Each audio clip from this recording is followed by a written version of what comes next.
Hello guys! Uy, si Benzil is here! Ayan, nagbabalik na naman tayo guys. For today, this video, ituturo ko sa inyo kung paano ba tayo magre-request ng GCash card or ATM card dito kay GCash.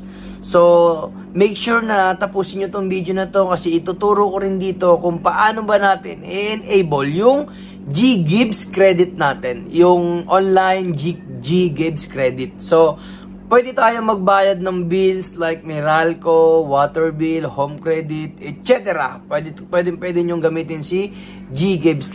At syempre, para to dun sa mga eligible na para kay G-Credit. So, paano nga ba tayo mag-order guys? Let's go! Yan guys, punta lang kayo sa app ng GCash. Then, yan, magpapap up to. Remind later nyo lang yung sa baba. Sabay punta kayo dito sa View All. Ayan. Kapag nandito na kayo sa View All, scroll up nyo lang guys. Hanapin nyo lang dito si card. Ito si card. Yan.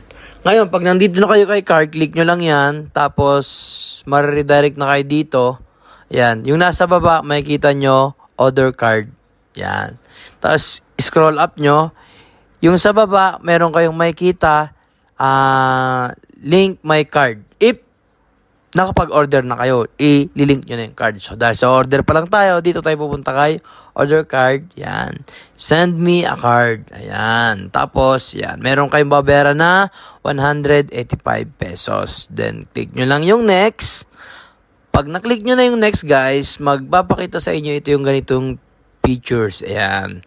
Yung ganyan, pipilapan nyo lang yung mga details nyo. Pag napilapan ninyo na, check the term of condition, basahin nyo lang. Yan, scroll down nyo lang, basahin nyo lang, tapos next. After a few days, i-deliver na nila yun sa inyo. Then, balik kayo sa link my card. Kapag nasa inyo na yung card. Yan, tapos meron magpapakitang OTP, lalagay nyo lang dito yung card nyo yung OTP. Yan, tapos submit.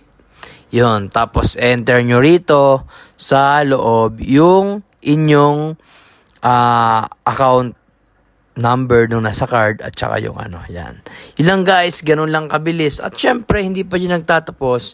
Pupunta muna tayo sa ating GGives. So, kung paano ba natin i-enable yung ating GGives.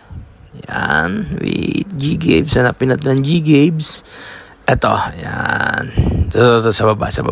G-Credit pala. Ito, si G-Credit. So, pagpunta nyo guys, click nyo lang si G-Credit. Yan. Pag-click nyo guys, ito yung magpapakita sa inyo. Meron na ako ngayong available limit na 2,000 pesos. Ginagamit ko to minsan kapag medyo nauubusan yung account ko yung wallet ko ng fund. So, ito guys, scroll up nyo lang tapos meron sa inyo magpapakita online payment setting. Syempre, yung sa akin naka-on na, kaya ito na yung napakita syempre sa inyo. I-click nyo lang yun guys para magamit nyo for online purposes. Yun lang guys.